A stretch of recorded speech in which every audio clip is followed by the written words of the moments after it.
In today's video, we're going to be painting up a Displacer beast from the Dungeons & Dragons wizkids range.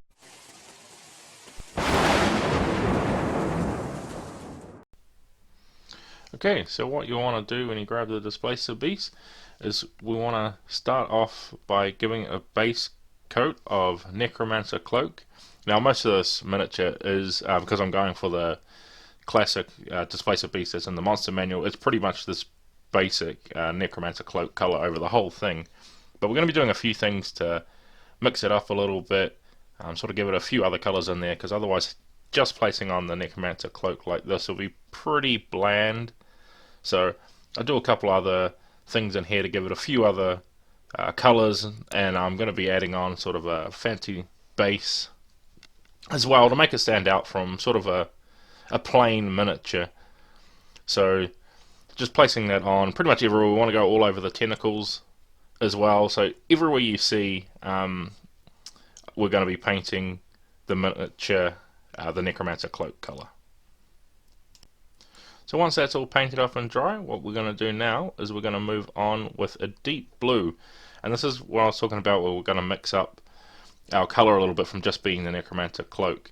So I've just put this here on a dry brush and took off most of the paint, and I'm going to give the Displacer beast all over dry brushing with this blue to sort of bring out the colors a bit and mix it up from just being the necromancer cloak, because in some depictions of the Displacer beast it has a blue tint.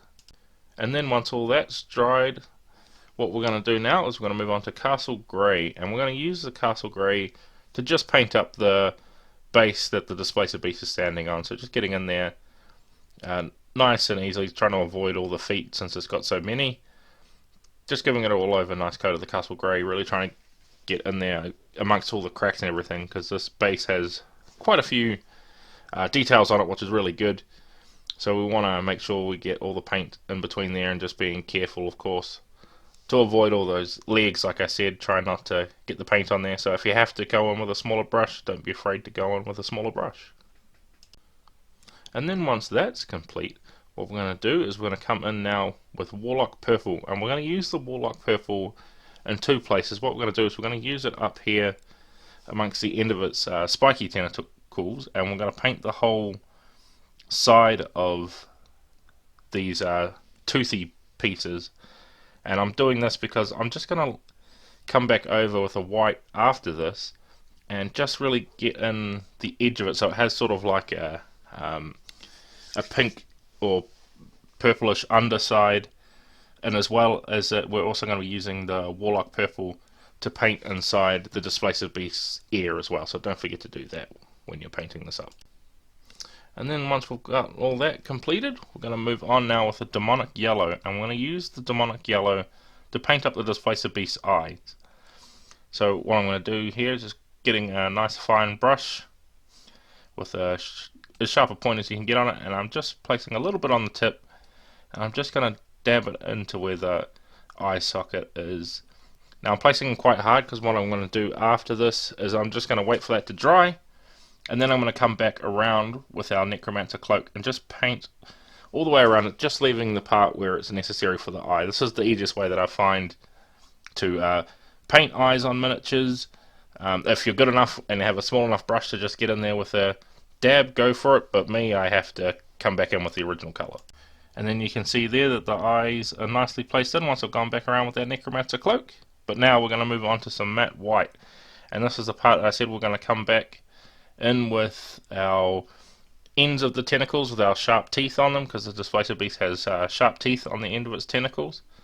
So we're going to be painting all that up, and I'm also going to be painting along the side as well, just here, trying to get most of that in. So I only want that original pink we placed on just on the very ends of these little teeth on the tentacles. So being reasonably careful here, trying not to lose all that paint we just put on for that. And then of course we want to come back in and we want to place some of our matte white on the teeth of our Displacer beast, so he's got his nice shiny white teeth going in there. So just going in again, of course, with a nice detailed brush. And then now with all those teeth complete and done, we're now going to be moving on with some ash grey, and we're going to be doing our dry brushing technique, and we're going to use the ash grey to dry brush, I should say, the base of our miniature. And I've grabbed just a small dry brush here and being really careful to avoid all those legs on the base, and just giving it a quick dry brush overwards. And now with that done, we're basically completed with our miniature. So now we're going to come on and move on with some nuln oil. And we're going to use the nuln oil to put a shade over the entire miniature. This includes the base as well. So we want to grab our nuln oil, be reasonably thick with it as well, because we want to. It has quite a bit of actual like muscle definition and stuff on there. So we want to try and make that pop out as much as we can by spreading that everywhere, as well as it's going to darken up a lot of areas as well, so it's going to give a lot of color differences between all our areas as well, and it's going to mix and match the dark blue we've put on with our necromancer cloak. It's going to tie them all in quite nicely all together, so just remember to coat the whole thing pretty well. And so since we're basically done with the miniature, what I'm going to do now is I'm going to come in with some Vallejo earth texture paint to place on the base, because I felt that this miniature was quite a nice easy one to do. So I'm going to show off another basing technique like I did in my last episode, just giving up a variety and adding a little bit more detail to some reasonably easy miniatures to paint. So just grabbing all this earth texture paint, placing on our base reasonably thick, and I just have here a clay sculpting tool, I think it is, used for hobbies and stuff, just scooping it out and placing it on there until I get the pattern that I like.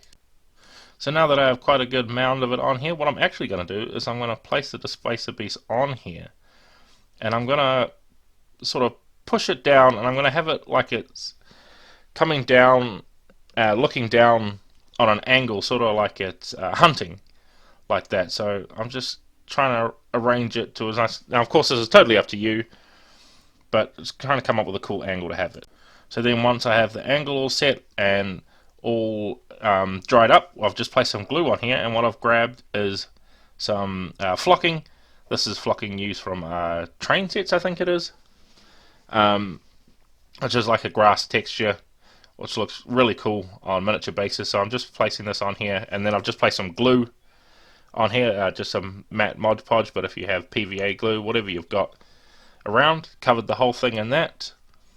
Of course, once after the texture paint's dry, you might want to wait for that to completely dry, because I was going to give it a try beforehand and it was sort of moving everything around. So wait for it to completely dry before you do this step. So yeah, and then I've just placed down a bit of cardboard so all that little flock doesn't go everywhere, and I'm going to mix up the base even more with some other colours. So I've got some darker and lighter greens, so mixing all of them on here as well to give it a more realistic approach. And then here you can see it all dried up. So now I've got some other stuff here, and this here is flocking that you use for trees. This is by Woodlit Scenic, so you use it to make the leaves and stuff on the trees, and I'm just ripped off some little pieces, and I'm using this as bushes, so it looks like the Displacer beast is walking through sort of a jungly area to add on some more cool effects with the base. And then once that's placed on here, I'm also going to come in now with some grass tufts as well to add in just a little bit more to the scenery, and it's really going to make it pop out and really make it look like a jungle floor that this Displacer beast is walking through.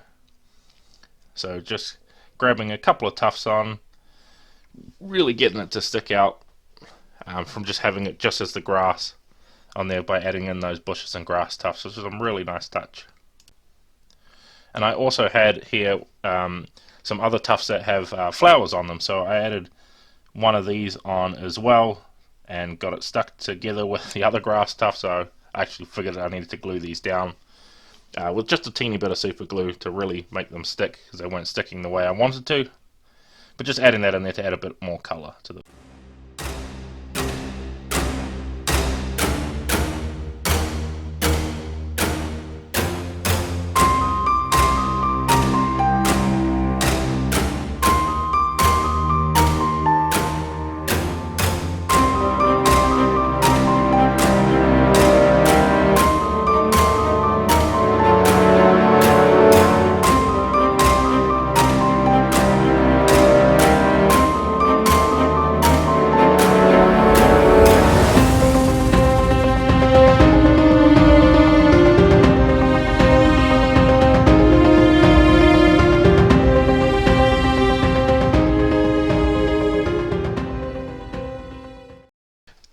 you have it. With all that stuff placed on, we are now completed with our Displacer Beast miniature.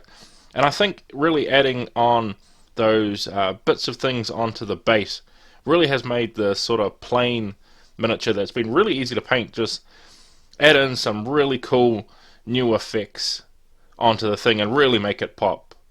So I hope this has been helpful for you guys if you want to paint up Displacer Beast, or as well with basing. Just giving you different types of tips and tricks for that. But with that, guys, I think that's where I'm going to leave you, and I'd like to thank you all for watching, and I hope to see you in the next video.